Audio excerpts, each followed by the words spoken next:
In April 1814, the world believed it had witnessed the end of an era. Napoleon Bonaparte, once the master of Europe, the architect of empires, the terror of monarchs, had been defeated. Exiled to the remote island of Elba, he was cast aside, a relic of a brutal decade of war. Kings and diplomats gathered to rebuild the old world he had shattered. The nightmare, it seemed, was over. But less than a year later, the impossible happened. Like a storm rising from calm waters, Napoleon returned, not with legions, nor with artillery, but with an unshakable belief in himself, in destiny, in France, and that belief was enough. From the moment he set foot on French soil, the world trembled. Soldiers sent to arrest him joined him. Cities surrendered with open arms. Within weeks, the man once thought finished stood in Paris again, emperor once more. But Europe would not make the same mistake twice. What followed was a race against time, 100 days of tension, of diplomacy, deception, and war, until finally it all came to a head on a muddy Belgian field, beneath a darkening sky. This is the story of that day, the day the fate of Europe balanced on the edge of a sword. This is Waterloo, Napoleon's final stand, the return of the emperor. The chill of winter had barely lifted when, on March 1st, 1815, a small ship appeared off the southern coast of France. From it stepped a man dressed in the plain uniform of a colonel. No crown, no fanfare, only purpose. It was Napoleon Bonaparte. With a handful of loyal followers, he had escaped the sleepy prison of Elba and now set foot on the very land that once hailed him as emperor. He didn't march with legions, he marched with conviction. Word spread like wildfire. The emperor has returned. The Bourbons, restored in his absence, panicked. Troops were dispatched to stop him. But when they met him near Grenoble, Napoleon stepped forward alone, opened his coat, and cried out, "If any of you would shoot your emperor, here I am." Not a single musket fired. Instead, hats flew into the air. Cheers echoed through the valleys. The army, his old army,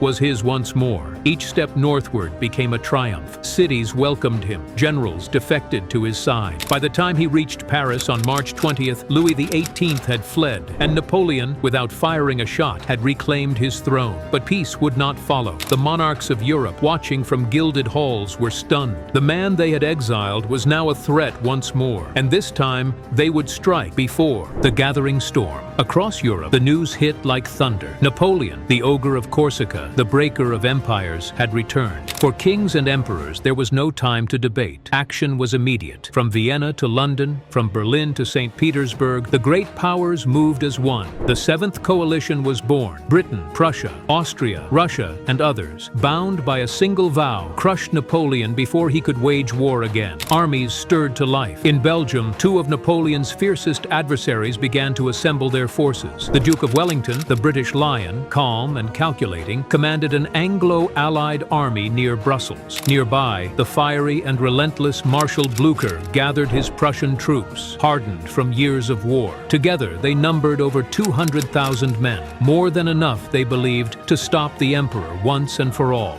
But Napoleon was not waiting. He knew his enemies were many, and time was short. To survive, he had to strike first, divide them, crush them separately, before they could unite. So he turned his gaze toward Belgium and began to move. Napoleon strikes first. At dawn on June 15th, 1815, the silence of southern Belgium shattered under the thunder of French boots. Napoleon had crossed the border, swift, surgical, and utterly focused. He aimed to split the Allied forces before they could merge. He struck the Prussians first, his eyes set on the road to Brussels. His plan? Classic Napoleonic warfare, divide and conquer. The French army, over 120,000 strong, surged forward in three columns. Veterans of Austerlitz and Jena, men who had followed him from the deserts of Egypt to the snows of Russia. Spirits were high. For them, it was 1805 again. The emperor was back, and victory felt inevitable. Caught off guard, the Prussian outposts crumbled. Panic rippled through their lines. Wellington, still in Brussels, was attending a ball, unaware that war had already begun just miles away. But Blucher, the old Prussian warhorse, wasn't one to retreat without a fight. At a crossroads village named Ligny, he prepared to stand his ground. The campaign had begun, and already the fate of Europe teetered on a knife's edge. The Battle of Ligny, Napoleon's last victory. June 16th, 1815. The fields around the sleepy village of Ligny would become soaked in blood by nightfall. Blucher had taken position with nearly 84,000 Prussians. Outnumbered, yes, but defiant. He believed Wellington would arrive in time. time. But Napoleon had other plans. By mid-afternoon, dark clouds gathered both above and below. Thunder cracked, and so did cannon. Napoleon launched his assault with brutal precision. Village by village, house by house, the French pushed forward, smashing into the Prussian lines like a hammer striking iron. Blücher, stubborn as ever, refused to yield. He led charges himself, saber drawn, a 72-year-old man in the thick of chaos. But Napoleon was merciless. At the critical moment, he unleashed his Imperial Guard, veterans of 100 battles, and broke through the center. The Prussian line collapsed. Blücher's horse was shot, pinning him beneath its weight. He was nearly captured, nearly crushed, but fate intervened. Under cover of night, the battered Prussians retreated, not east, as Napoleon hoped, but north, toward Wellington. Ligny was a French victory, Napoleon's final battlefield triumph, but the shadow of Blücher still loomed.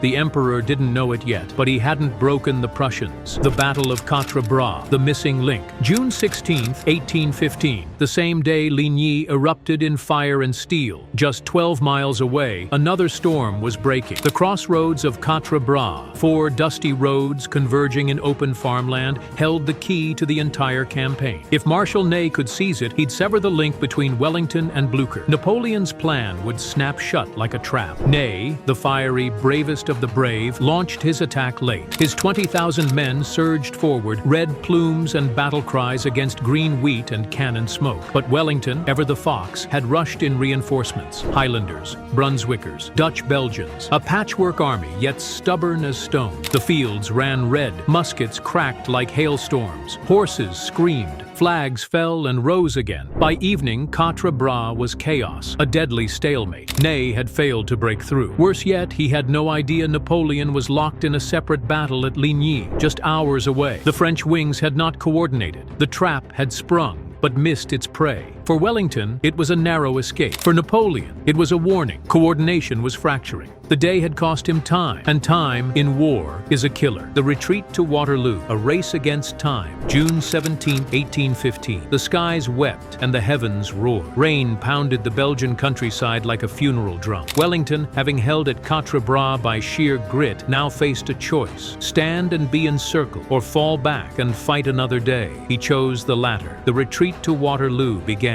Through the mud and storm, British, Dutch, and German troops slogged northward. Artillery wheels sunk deep into the mire. Men collapsed from exhaustion, soaked to the bone, boots squelching in rivers of filth. Yet behind them, Napoleon's army pursued. They moved with purpose, but not with unity. Ney's delay had fractured the campaign's rhythm. And Blücher, though defeated at Ligny, he was not destroyed. In secret, the Prussians were regrouping. As Wellington reached the gentle ridge south of a quiet village called Waterloo, he turned.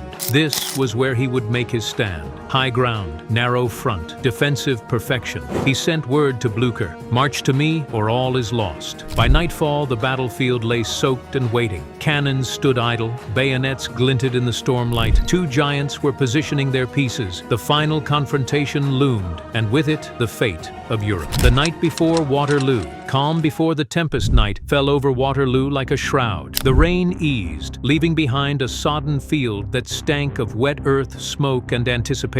Campfires flickered across the ridgelines, faint halos of warmth in a world that had gone cold. Beneath soaked tents and starless skies, men whispered prayers, wrote hurried letters, and clutched their muskets like talismans. Wellington, ever calm, walked the lines. His men called him the Iron Duke, and tonight they needed his resolve more than ever. His position was strong, but his numbers were not. If Blücher failed to arrive, he would be crushed. Across the valley, Napoleon too prepared. In his command tent, maps lay spread, pins marked regiments, and aides buzzed like hornets. He was confident, overly so. To him, Wellington was no match. "The British are bad troops," he muttered. "This affair will be over before lunch." But the emperor did not know the state of the Prussians, nor did he grasp how deeply Wellington would dig in. As the wind howled over the fields, neither general slept soundly. Each knew that by this time tomorrow, thousands would be dead, and history would have a new course. The battle was set, the gods were silent, and the dawn of June 18th would bring the clash that would echo through the ages. The battle begins. Thunder at Mont Saint-Jean, June 18th, 1815.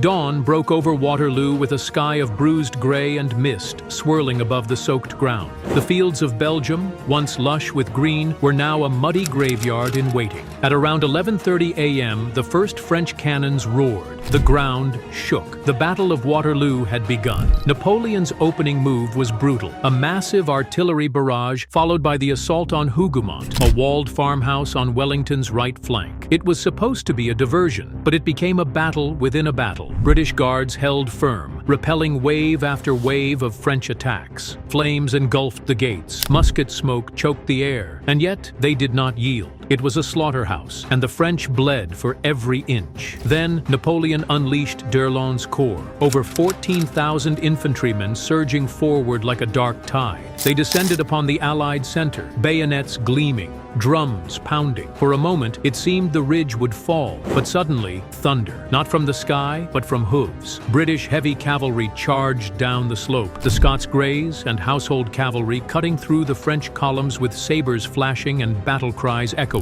The field became chaos, men crushed under hoof and blade, formations dissolved in the mud, and still the fighting raged. Napoleon watched, frustrated. He had expected Wellington to break, but the British line, like the man himself, stood immovable. By midday, nothing was decided. Only blood had been spilled, and the fate of Europe still hung in the balance. The Imperial Guard marches, Napoleon's last gamble. Afternoon shadows stretched across the battlefield, and smoke blanketed the fields like a funeral shroud. The French attacks had failed to break Wellington's line. Hougoumont still held. La Haye-Sainte was contested, but the British center stood firm. Time was running out, and then came the thunder from the east. Prussian drums. Blücher had arrived. Napoleon had one final card to play. His most loyal, most feared warriors, the Imperial Guard, veterans of Austerlitz, Jena, and Wagram. They were the Emperor's iron fist. He turned to them, not with hope, but desperation. The order was given. Forward. The ground trembled under their boots. The middle guard marched through the smoke like specters of war, stoic, silent, unstoppable. Napoleon's hat was visible on the ridge behind them. Every eye turned to him. France's destiny followed these men. As they crested the slope of Mont Saint-Jean, they faced a wall of British muskets, silent, waiting. Then volley fire erupted. The guard staggered but advanced. Another volley. The line held.